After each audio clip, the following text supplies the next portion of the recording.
Good evening, Bulavinaka and Namaste. You're watching Fiji Village Straight Talk. This week we have a special guest as we just a week away from the Paris Olympics, where our team are taking the hopes of the nation again in trying to get back gold for the Fiji men's sevens team. And our guest tonight is Naca Cawanibuka, Head of Athletic Performance for the Osea Shipping Fiji and Drua. And he's sitting in the studio tonight to talk as an accomplished strength and conditioning coach, where he was part of the winning setup for the Fiji men's sevens teams that won gold for us in Rio, and then the second gold medal in Tokyo. Naca, thank you for taking out time to talk to us directly today. Bula Vijay, it's nice to be here again, and Bula to all our viewers and listeners around Fiji and around the world. Everyone's looking forward to what you have to say as we are just days away from the Paris Olympics. Just tell us first, what is the difference when a team is going to the Olympics compared to when it is in the seventh circuit? How big is the Olympics and why is it special? I think the mere fact that the Olympic Games is a 4-year cycle tournament, it's a one-off and you only have one shot at it.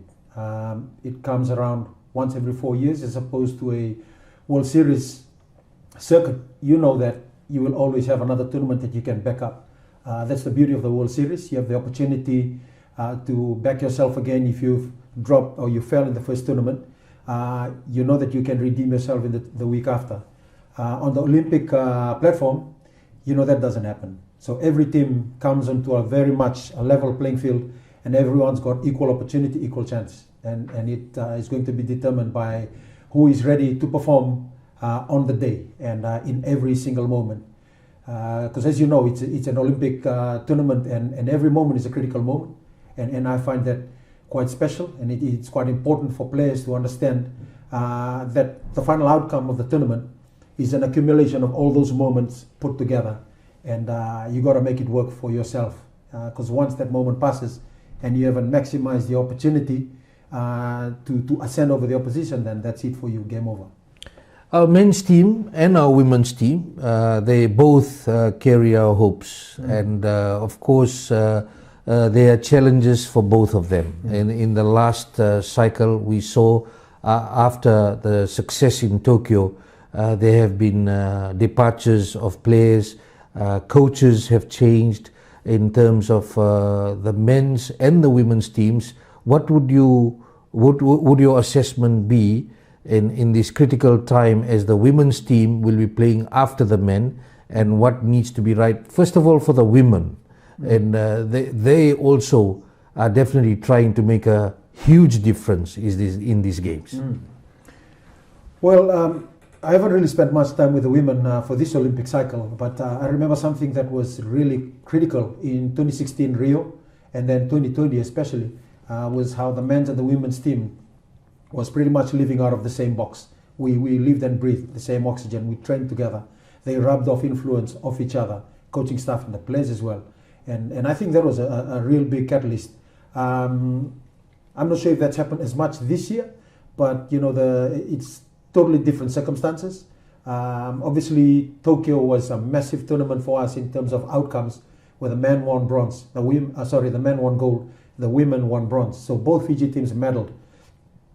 On an international platform, for teams to be medaling on the Olympic stage, that is massive. Countries spend millions and millions to get a medal of at least a bronze. So for us to actually get 2 medals in the last Olympics was massive. For the women, obviously, you know, they've got a very settled coaching staff. They've been to the Olympics. They know what it took to get that bronze medal. They've been with the team ever since. And, you know, so they've been pretty much a consistent group of coaching staff. For the players, you still have a few players from the last Olympics. So you will know that they've been in that environment before. No one ever bet that the Fijiana was going to make the top 4 in the last Olympics. They did. And that's what the Olympic presents. Equal chance for everybody. And anything can happen on the day. And that's what, you know, Fijiana to that tournament. I think that week that we spent together in Townsville, where the men's and the women's team trained together. Actually, we trained together at Sunny Coast in quarantine. We were there like for 2 weeks, and then up in Townsville at the Oceania tournament. And then we spent like a week together in Oita. Now, that's time in the saddle. And when you have players mingling, the men's and the women's, influence rubs off. And that was, I think, a real big catalyst to add on to what the coaching staff had prepared for the women. The men's team going in, huge expectations. It's we can only feel that the team, even as we draw closer with Osea Kolinisau, the coach, cutting down the team to 13 from the current 15, and he said he will do that when they arrive at the games village. The pressure, no doubt, is immense. What has to be done to get the team and the individual player mindset right? I think they've already started working really hard on that aspect as soon as Osea came in. You know, they had been working on it previously in the tournaments. But I think he came in and he's wanted to really put a big emphasis on that, assisted by senior players, and especially Jerry is very influential in there. That is very important. And obviously with Coach Baber in there as well, with experience from the previous campaign, I think the mental battle and the mental prep is so important. Previously, the Hong Kong Sevens is what Sean Maloney would allude to as the granddaddy of all Sevens tournaments.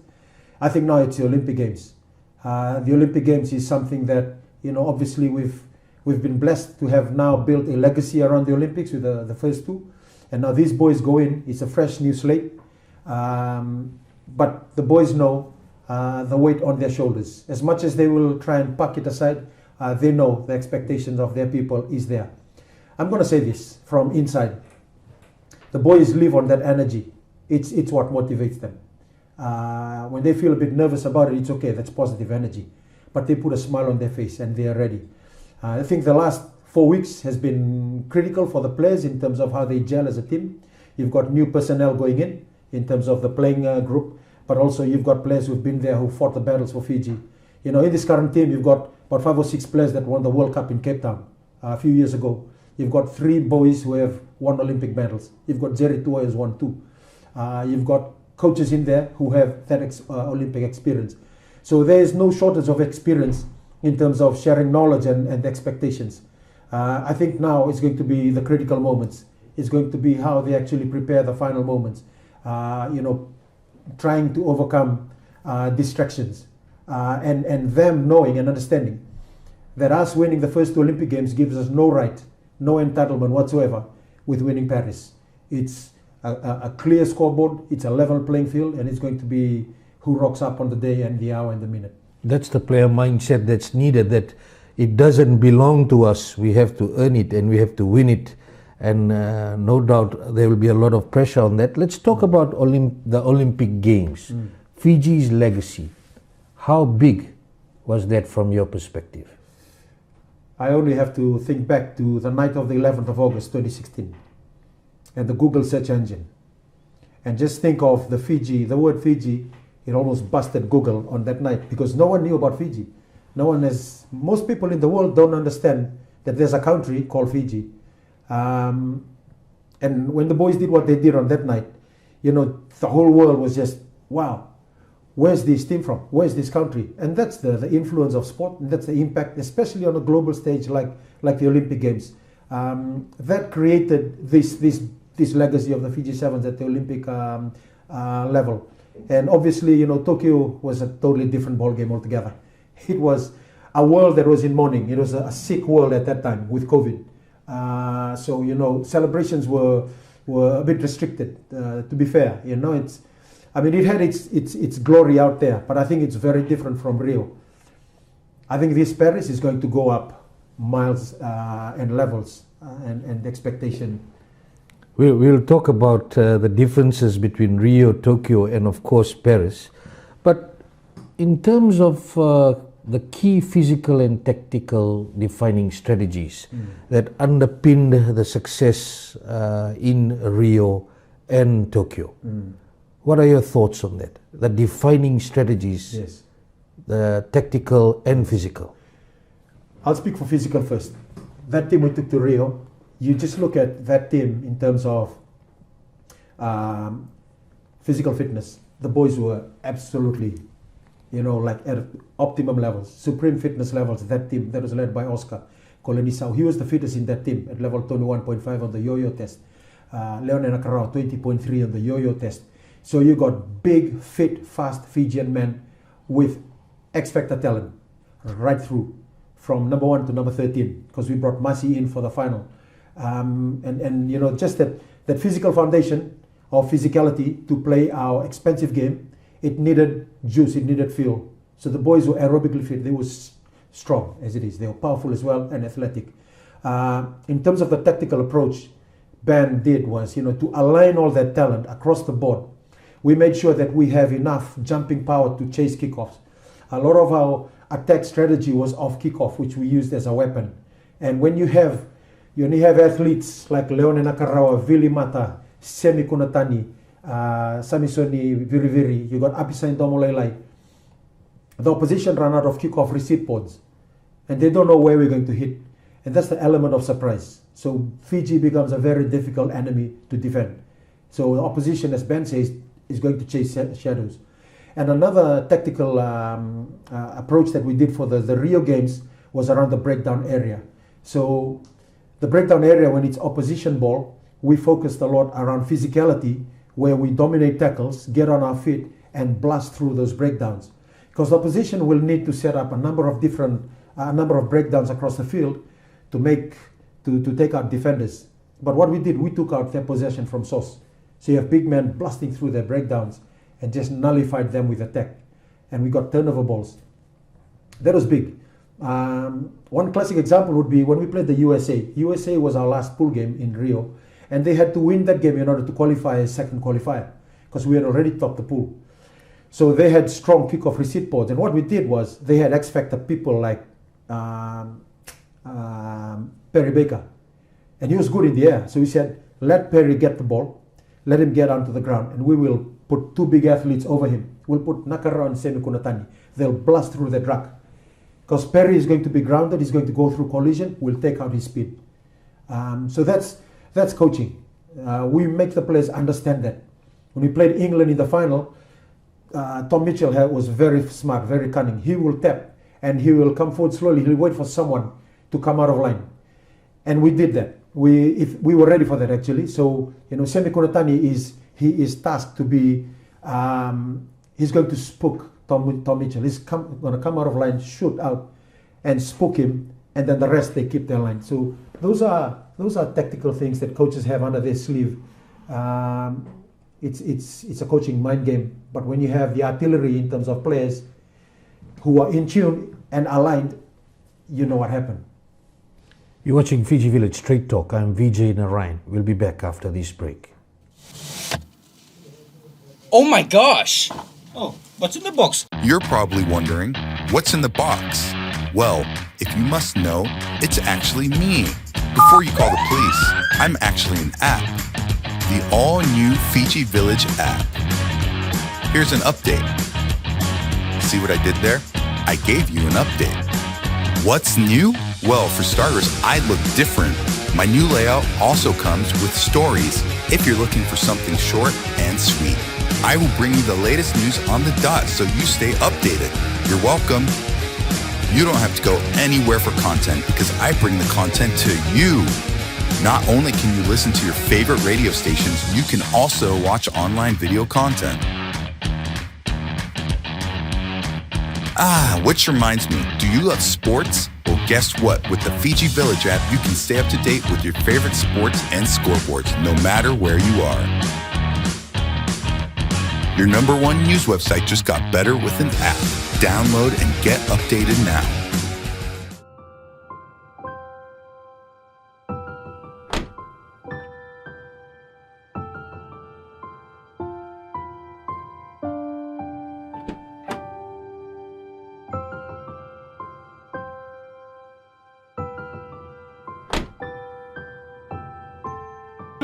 Breakfast with Budana Penny and Tifa. Good yanders. It's 21 past 7 and it's Turned Up Tuesday. Turn up. Good youngers, let's go. Hey! Hi, We just wanted to take this moment to say a big Naca Cawanibuka For making us the #1 radio station in Fiji. Your sport means the world to us. Thank you for listening in day after day. I like listening to Breakfast on FM 96. I love all the songs that they play at FM 96 as well. We love FM 96. FM 96. Our number one. One thing that draws me to FM 96 is that the content is relatable. They do play all the music that I love. Part of FM 96 is listening to Penny the Pensaris. And they make fun about my forehead because it shines brighter than the day. And you have made us a part of your daily routine. And we couldn't be more grateful. because you make what we do worth it. Thank you for making us #1 in Fiji!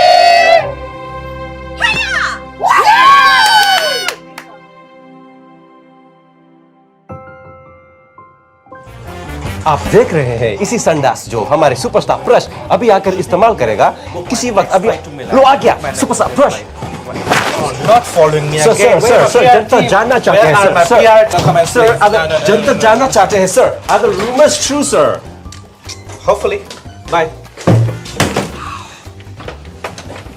Sir एक sir अब देख रहे हैं दफ्तर के studio में हम बच चुके हैं जेसिका जनता जानना चाहते हैं जेसिका जनता जानना चाहते हैं कि आप कौन सी मेकअप लगाते हैं आज मैंने तो कोई मेकअप नहीं लगाया लगता है लगा ले How dare you DA तो आप देख रहे हैं यहाँ एसएन का गाड़ी पड़ा है काफी गर्जी है लेकिन एसएन साहब एसएन सर अमेरिका से आए हुए सर अमेरिका का जनता जानना चाहते हैं सर आप हमेशा काला चश्मा क्यों पहनते हैं सर तो सफेद चश्मा कहाँ मिली सफेद चश्मा देखा कहीं तुम तुकता काय को है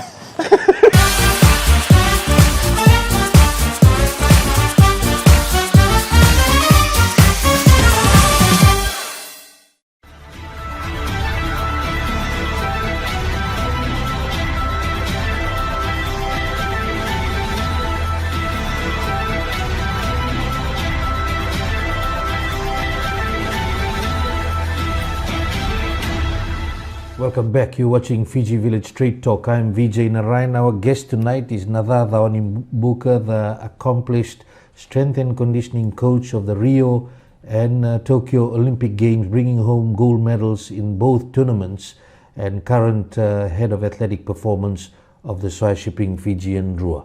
Naca, we'll talk a bit more about the 2016 and Ben Ryan's book highlights when he comes into Fiji, when he comes in to take over the reins, the challenges that he faced to put a team together.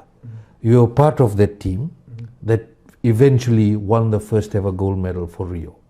How difficult was it, knowing that player mindsets and the way things were being done before that had to change to do something that was very special for the country? Yes. Well, first thing was, get the pieces together, get the right players in, get them fitter, teach them the basics of high performance and how to be professional around nutrition, recovery.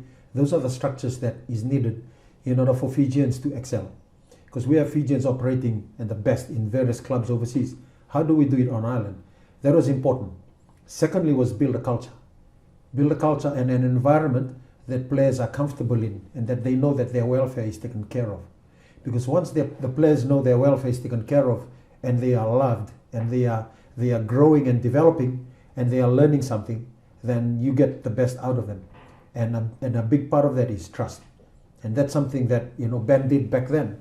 That was a big reason why he wanted the team to camp out at Uprising, at Pacific Harbour. It became like a little cocoon, like a little high performance hub for these boys who would come up from the West and from Suva. And we'd train them there, we'll grill them there at Uprising. Well looked after by Renee and the team at the resort. The boys ate awesome, excellent food.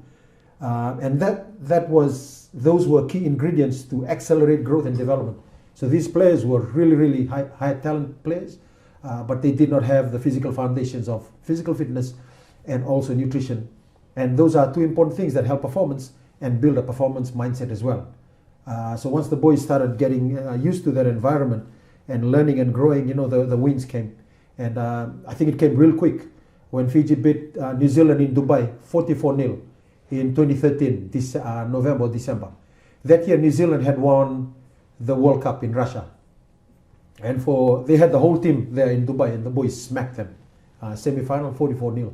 I think that was the day when Ben was like, he never expected that to come so soon, so early. And I remember after the team won the final, he put in that headline, I'd like Fiji to be patient. And he was really smart about holding our expectations. Because we Fijians are very passionate. We can go overboard sometimes. Instant win and a lot of pressure mounting. And we think we won everything. There's two things. One is expectation, the other one is reality. So we have expectation that team will win all the time. The reality is their growth is still down here. So that's something we coaches need to educate our players and also our people so they understand. The issue about the players, the mindset, let's talk about that because a lot happens. I know Ben talked about even getting them off social media because they were being distracted and he had to make those tough decisions. What was the positives coming out of that and how did the team react based on some of those setting of those rules? Right.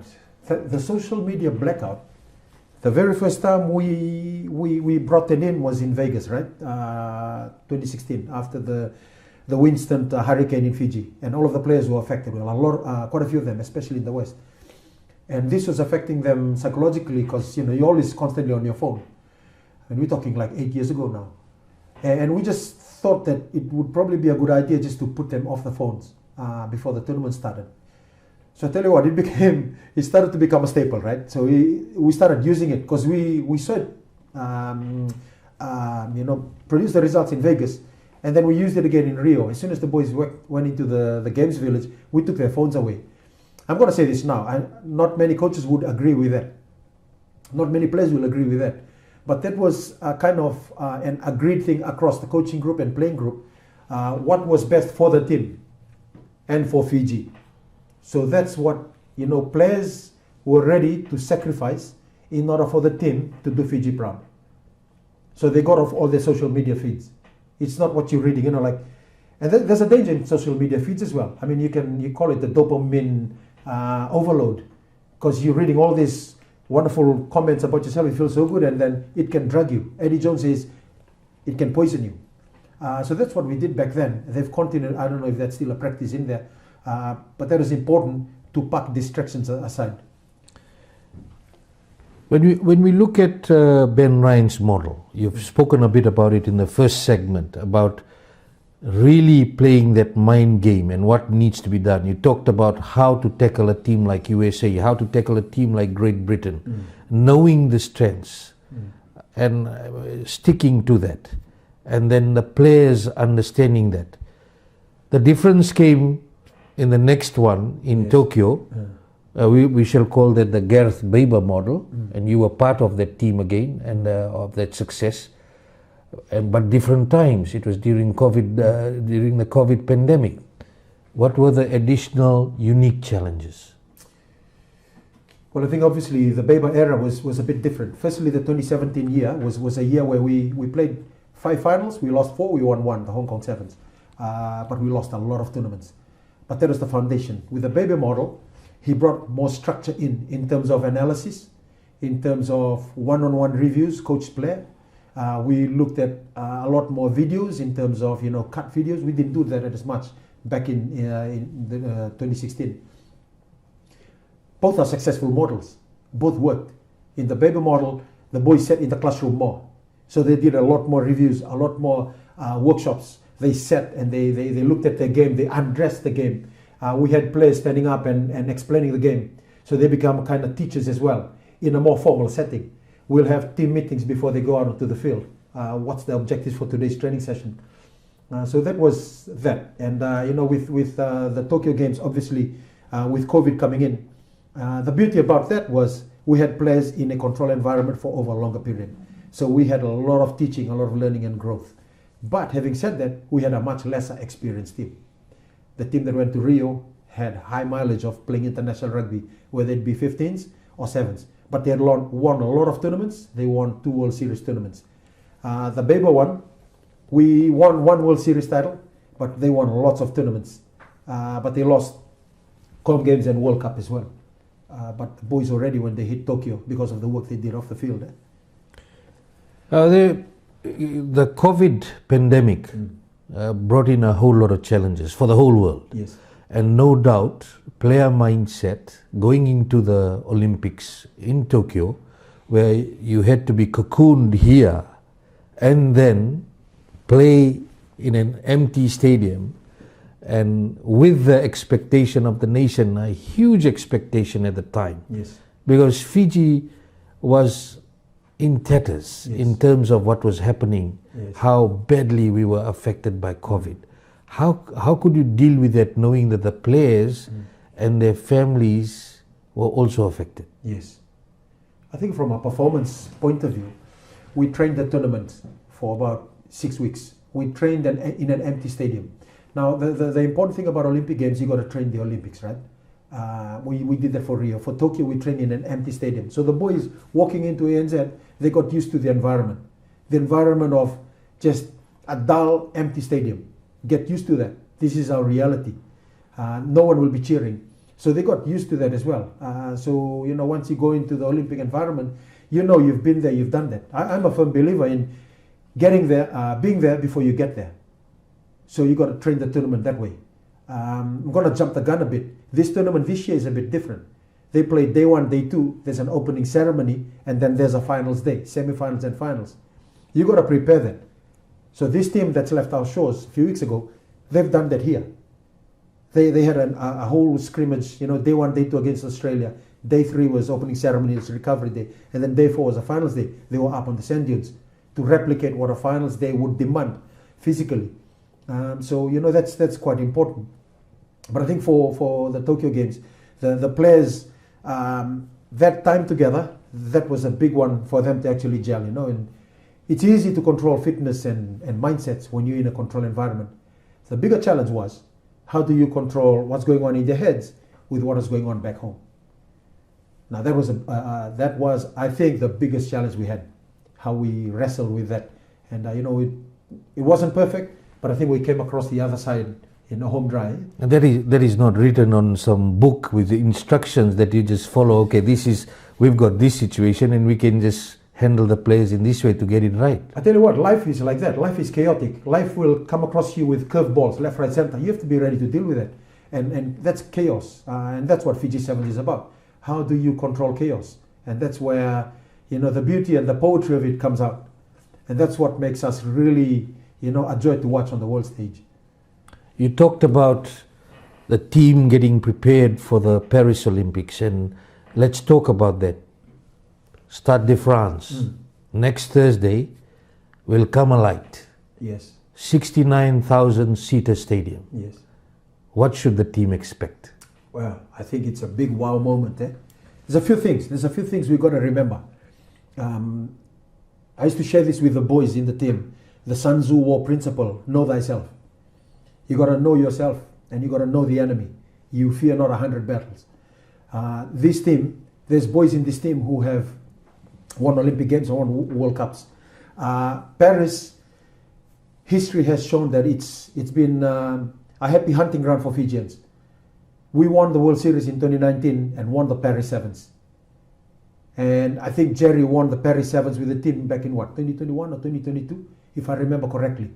The Flying Fijians beat France in Stade de France in 2018, the year before the Rugby World Cup.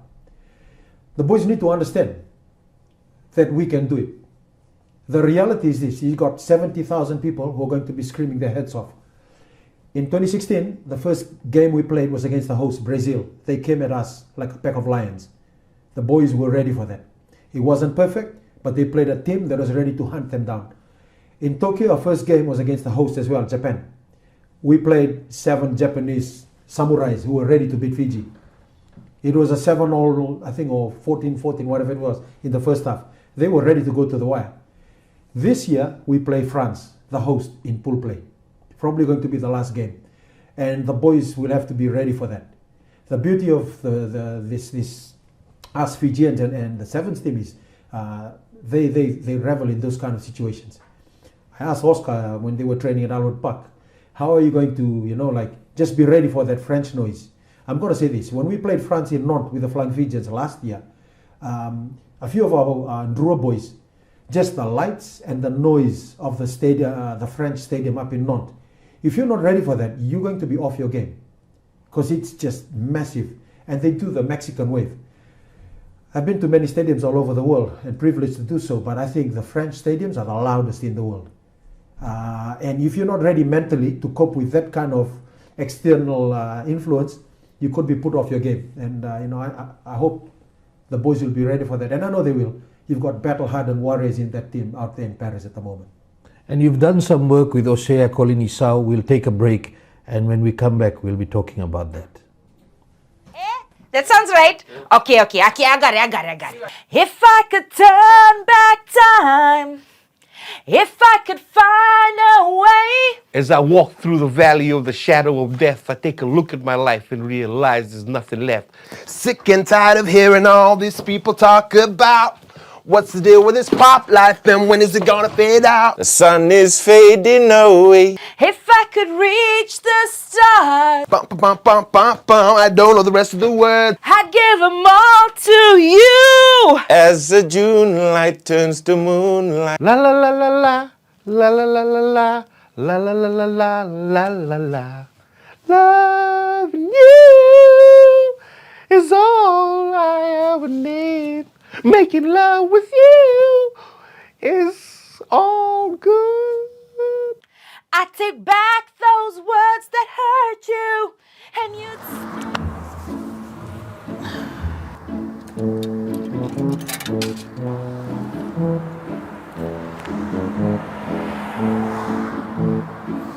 क्या आप भी परेशान हैं? अच्छी करता है यार, तुम लोग का समझ में नहीं आए। अंधार में रहे कट दिया जगह कौन जाके भरी? जाके भरो। क्या आपकी भी लाइफ में ऐसी ही टेंशन है? आपकी परेशानी को कम करने के लिए आ रहा हूं मैं बहुत ही जल्द आपको हंसाने के लिए। रेडियो सरगम और रेडियो सरगम फेसबुक पेज पर बहुत ही जल्द वहीं पर मिलेंगे। हेलो, अरे यार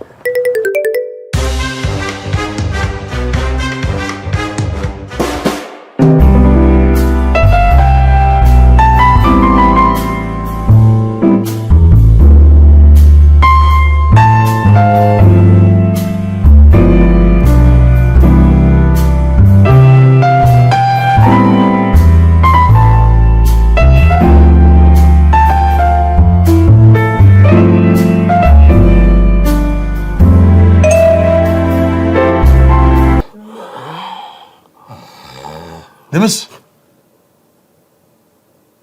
sa mama na lima? Bebe, kenapa? Gol. Kungfu!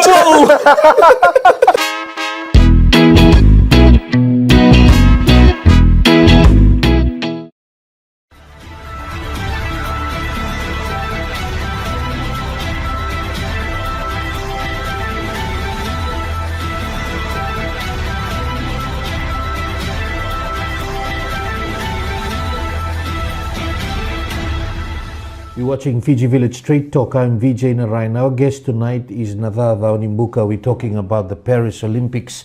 And let's talk about the pool. Fiji is pooled with host France, USA and Uruguay.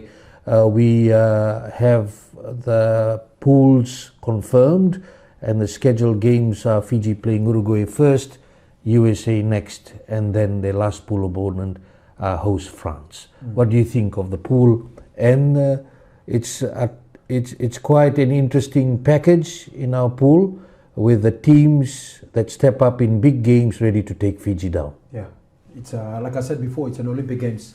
All teams are coming ready. Obviously, Uruguay is not part of the World Series, but they've got multiple tournaments under their belt away from the World Series, and they've played international opponents. They have not played Fiji as much in the past, so it's going to be new for them to play the boys. But they're still going to be a dangerous enemy. I see them like Brazil in 2016. And South Americans are quite feisty. You look at Argentina, these people are made from the same kind of fiber and mindset. So they will come at you hard. USA established. They've beaten Fiji a few times in the World Series. They will come with that mindset that they've already tasted blood. They will come hungry for more. And that's something that will give them confidence. But I'm sure the boys will be ready for that battle. It's going to be, like I said, Olympic. Any moment can be crucial. You lose one player in the sin bin, that 2 minutes can change everything. And against France, obviously, they're going to have the French golden boy in there with Dupont. And the French are going to ride that wave. It's going to be massive. I've experienced times in the past when we've played France up in France. That is no easy feat. They come with athleticism, fitness and flair as well. They play a little bit like Fiji. But Vijay, what's going to be the reality on the ground is the outcome of all those games is going to be micro moments. The scoreline won't be big. And Olympics, I know the teams come really ready for the tournament. The first 2 games is going to be really, really tough. It's going to be competitive right to the end of the game. And the players have to be ready to win by small margins. I call it, you have to be ready to win ugly. And for us, not to expect big scorelines. If you get big scorelines, that's a bonus. But big scorelines can be a danger that doesn't put you to sleep to feel comfortable. Because it's going to be, every new game is going to be a new chase for the team. The issue also at hand for the team is that you have that break, as you were talking about. Yes. You have those pool games, and then there's the opening ceremony. Yes. How do you fire up a team that maybe has fired up, has delivered, and can go to sleep when there's a break? Now that is going to be the biggest challenge for all the teams, especially for the men's competition. Because the women's, they have straight day 1, day 2, day 3. But for the men's, they've got that break in between day 2 and day 3. The boys will be ready for it, and they should be. For the 2 games on day 1, you come ready to rock and roll for those 2 games. And that second game on day 1 is going to determine whether they go up into the quarters or not. So that game 2 is going to be finals rugby, and they're playing USA. And that's a big game. That's a big game. Because you lose that game, you have France waiting for you. And you got France the next day. At home. At home. Now, you're going to make it very difficult for you. So the psychology in preparing for day 1 is massive. All games are going to be finals. It's all cutthroat to the edge. And then you come on day 2, and then that first game is going to determine your quarterfinals. It's going to determine your seedings and how you will end up. And you go through that game, and you want to top the pool. You top the pool and you go into the quarterfinals, right? And you've won your and the quarterfinals is important because you lose in the quarterfinal. All players, coaches, and myself, I used to hate losing in the quarterfinals. It's an empty, dull feeling because you lose in the quarters. That's it. Go home. Nothing. 0. You in the quarters, you can go to sleep now because all your work that you've done in preparation is geared for that last day. Because the last day is when you play semi-finals. And semi-final, when you play before you go into that game, a medal is not guaranteed. You only guaranteed a medal when you win the semis, because you can win either gold, silver, or bronze now. And so you finish that day 2, you've won your quarterfinals. God willing, hopefully by then our team has won that quarter. Won't come easy though. And then how do you prepare? Because you've got the opening ceremony the next day. For sure, our team will not go. I don't think any of the men's teams, unless those who have lost all their pool games, are going to go to that opening ceremony, because finals is the day after the opening ceremony. The opening ceremony is like this: you stand there and you stand on your feet for hours, and your team will probably get called out to go march on the track to make that round, maybe at 10:30 p.m. I don't know. That was our time back in Rio.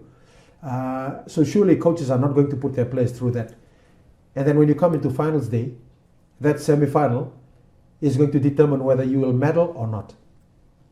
And it's going to be very, very interesting how teams are going to. I'm sure our team will do something active. They have to do something active on that opening ceremony day, and I'm sure all teams will do that. All teams would have trained for that. From your perspective, as from strength and conditioning, and I'm just stopping you from your thought process. You can continue after that. But how important is that day for the break, and to not be at the opening ceremony, yes, and to be focused on doing certain things right on that day? Yes, I think it comes at an opportune time, because day 1, day 2, you've played 4 solid games, and then that day allows you to recover. It allows you to replenish. It allows you just to refresh mentally again. You got to do something active in the pool. You're going to probably go into hot and colds. For those who have access to cryotherapy, which is like you go into that like real cold fridge where players go in for like a couple of minutes in like negative 120 something degrees, and that just speeds up. How you recover on day 3 or on that opening day is going to determine how you come out on the finals day. They will have to do something active on the field, go through some skill or go through some walk-ons from the first 2 days. That's the beauty. I think don't look at that opening ceremony day as a negative. Use it as a platform. Use it as it's how you deal with it. And you have to be really, really smart. The beauty about what we have at the moment is our team has players and coaches with high Olympic experience and successful experiences. So they will draw from that. And when you come ready on that finals day, you come with all your cannons full with powder, ready to fire. What does Coach Osea Kolinisau bring, and what have you seen? I think Oscar is a fighter. My personal view, if he wasn't a rugby player, I reckon he would have been a boxer. He's a fighter. He refuses to lie down. He refuses to lose. And that's the mindset that he had, and he drove his players. And now I can see that's the oxygen he brings to these players. And, you need players with that like hard-nosed approach, coaches with a hard-nosed approach to drive our Fijian boys. And that's important. He's growing in his coaching as well. And it's going to be how man management is an important role for head coaches, how you manage your people, how you manage your coaches, your staff to get the best out of them, and how you manage your athletes as people and also as professionals. I think he's learning on the road, and he brings a lot of fire to drive our players through. And we saw that fire at Albert Park during some of the training sessions, barking out orders, and irrespective of who the players were, experienced or not experienced in the Olympics, were treated the same way to ensure they step it up. Yes, I worked with Oscar ever since he came in as a green, very young player brought in by Serevi in 2008, and he's grown in that capacity as a player. But he's a fighter. He doesn't like losing, and he will tell you straight. He's a sharpshooter, and that's something for us as Fijians, which is really important. Don't only look forward to what you want to hear. You should also embrace what you need to hear. And players need to be told when they need to be told. And that honest feedback. Just like how I know people have heard about what Razor Robertson said about Richie Mo'unga, giving that boom, straight feedback. That's important. And players need that. And I'm sure Oscar will do that. And the players respect him for that because he's done that before.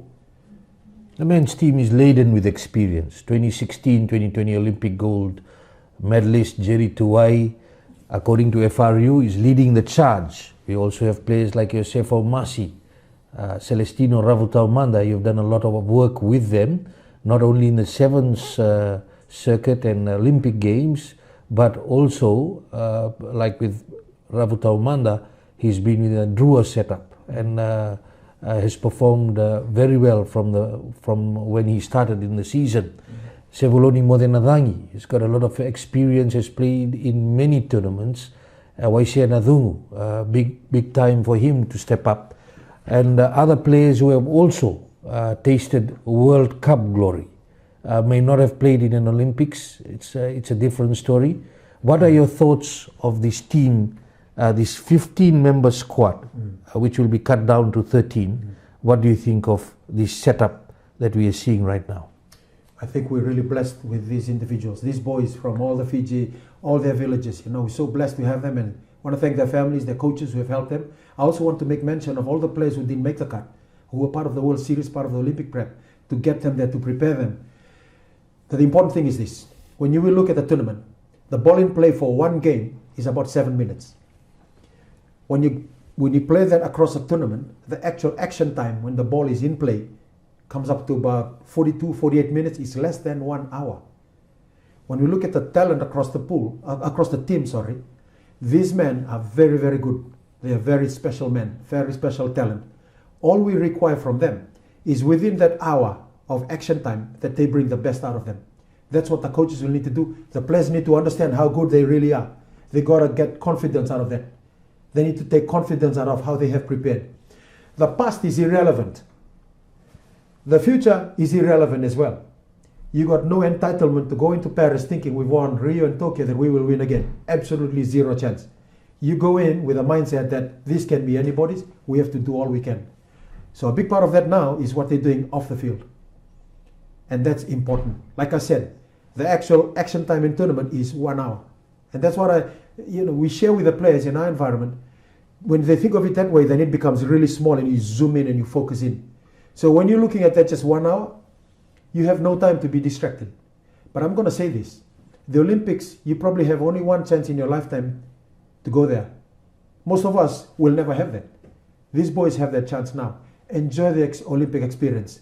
I call it the Jurassic Park of all sports, because you got all these people. It's like a Disneyland of athletes. It's awesome. Enjoy the experience and embrace it, but know that you are there to do a job. When you've gone through each game, job done, your mindset is, how do I get better? Next job. Until the race is done, then you can put your tools down and enjoy the environment, and you can go out and enjoy the experience of Paris. You talked about micro moments, and Yes. those are critical things. Sometimes a Fiji team or a player looks good with ball in hand. It's what we are doing without possession, and the issue about how critical is defense, Yes. to be ready and respect your opposition. How much of work has to be done in that? Oh, you know what? So Ben used to think like this, right? Make the field as small as possible for them when they're attacking. How do you do that? You make them look up, and it seems like there's 14 Fijians on the field. Because you're making a tackle, you're getting back on your feet ASAP. You're on your feet. You can only perform an active role in rugby when you're on your feet, and the law states that as well. Off your feet, you'll penalize if you try and do anything. So just trying to fill the field defensively, that's a tactical kind of mindset. And working hard off the ball, as you said there. So the boys have to work doubly hard in defense. On attack, we want to make the field as big as possible. Make them think they're defending 15 Fijians. I remember that's what the late was a Tongan friend who used to commentate. Willie Losse? Willie Losse. Willie Losse, we played England in Gold Coast, right? And we scored 43 points to 7. And he said, it seems like there's 14 Fijians on the field. And that's exactly right. But to do that, you have to be physically fit. You have to be ready to make the field and the game feel like that to opposition. And that's a mindset thing. You talked about working hard off the ball. And Vijay, us as spectators, sometimes we just look at the flamboyant things that's happening when they have a ball in hand. But the real gold is what you're seeing around it. I look at what players away from the ball are doing, because that's the difference maker. That's the difference that makes the difference. People working hard, the no glory stuff, and that people don't really look at. Yeah, if you don't have the ball, you're in trouble. 100%. And Fiji has been in trouble when the smart opposition have decided starve the boys of the ball. Yes, absolutely. And that team has trained that scenario. Trained the scenario of what's the worst case scenario? What's the worst that can ever happen in a game of sevens? You lose 2 men in the sin bin? Or maybe you lose 3 men into the sin bin. Say you have to defend 4 against 7. What do? You have to prepare for that.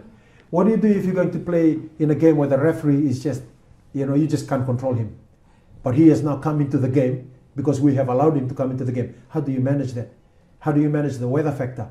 So these are all the different influences that the team has to be ready for. Because you know what? There's no other chance. You miss this, you've missed it. Now, can this Fijian team bring back the 3rd Olympics gold medal? What should they be wary of? And what would be their main challenges? I think a fit Fijian team, a relaxed Fijian team, and a team that is smiling, and a team that is aligned. If the boys are aligned, the boys are together, they are gelled, the best version of them will always be the best version at the Olympics. And for them to know that it's not a given. They will have to fight tooth and nail right to the very end. I think the team has enough firepower. I think they've got good people in the environment that is able to take them there. They have to trust in that. The faith factor as well for them is so important, and just to be humble and to enjoy the Olympic experience. And I think that's so important. And for them to know that, being resilient, that things won't go according to plan sometimes. It won't be perfect. You have to come through the fire, and that's what the Olympic brings out. Because all teams are equal. All teams are coming ready. They will want to win as well. But we focus on us and what we can do best. And it's going to be a game of moments. It's going to be a game of momentum. And if the boys can win the physical collision, the go forward battle, and every single player in that final 30 that Oscar will name, they bring out their best version, and it's their responsibility to do that. They'll come out on top. Osea Kolinisau was talking in the recent interview about the players to be ready, the mindset when it comes to even going to the Games Village. And they're just about to enter the Games Village in Paris. That will be a different scenario altogether compared to any other Games Village maybe this team has gone to. What needs to be done right from today, from tonight until next week, about 1 week away, in terms of preparation, that final few days, motivation and player mindset? Yes, I think it's important for them. Don't play the game too early. The game is a week away. Don't overpsych yourself. You don't need over motivation. I think the boys will be motivated. It's a given. It's an Olympic Games, and they are professional. The Games Village is going to pose a different kind of environment for the players. You've been to many rugby tournaments and World Cups and whatnot, but the Olympics is the Jurassic Park of all sports. You'll see athletes. I remember 2016, Naca Cawanibuka and Casa Vermalo, right? They had a queue here, and they're wanting to get their food. And two Brazilian basketball players come past them, and Nax is up to her like shoulder down here. He's like looking up to this massive athlete, a big girl. The boys are going to see all these different athletes of different sizes and shapes from all over the world. You go into the dining room, it's like Fiji Airways hangar, massive place. 204 countries, you've got hundreds and hundreds of different kinds of foods available. So, soak it up. That's the Olympic experience. But making sure that you're eating the right foods as well. Enjoying the company of different kinds of athletes around. That's part of the Olympics. We can't overpsych ourselves and close ourselves out from that. That's part of being a champion, is how you deal in that environment. Usain Bolt did it. All those gold medalists did it. So can we, as Fijians. And I think that's important. But I think in a week's time, Vijay, the boys are going to be there. They'll be, God willing, getting their jerseys, and they're preparing for the battle. It's about being very relaxed. Like I said, cometh the hour, cometh the man. Jerseys on, boots on, that's switch on time. And that's when everything that they've done off the field is going to come into play. Don't get too distracted with what's going on social media. I think it's important that they really zero in on their focus. What routine works for you? What has worked for you in the past? Stick to something that works for you, and don't try out anything new at the very last hour, because it could backfire on you. But I think just that and confidence and positive mindset and believing you can do the job. Now, I'm sure a lot of people are watching this from around the world, and they do when you are on the show. What is your message as we finish off tonight to the stakeholders of this team, the fans, the people, everyone who is involved? Because when you started, you did talk about a successful team is also dependent on player welfare. What can we do as stakeholders of the team? Everyone who's watching, what is your message before we finish off tonight? I think my message would be these teams, these boys and these girls, they are standing on the shoulders of all stakeholders. All your support, in whatever way it's been, finance, moral support, education, learning, sponsorship, all those people who contribute, even their families, their homes, their coaches. You all are part of the piece and the puzzle, and it's important that you understand your part in the piece, that you've contributed a lot, and these players are there to represent you all, and they carry the hopes of the nation, and that's quite important. And I can assure that they have put their best foot forward in training to make sure that every ounce of sweat and blood that is shed is for a good cause, that they represent you all and us as Fijians, and our hopes go with them. And surely we will be cheering them on from next Thursday, early morning game, 2 early morning games, and we hope that the team does well and stays focused, as said by Naca. We will have all the details. You can check out our website, Fiji Village, for all the details, the schedule of the games, both for the men and women, and all the details and action from Paris, France. And as has been stated already, that the Paris Olympics, the first sport to kick off the Olympic Games, even before the opening ceremony, will be the men's pool games. So those are the games we'll be watching first before the opening ceremony, and then after the opening ceremony, we will get the final day, which will have the semi-final and the final of the men's competition before our women play in the women's competition of the Paris Olympics. Nada, thank you very much. Greatly appreciate your time on behalf of our listeners and viewers. And until next week, have a great evening. Okay.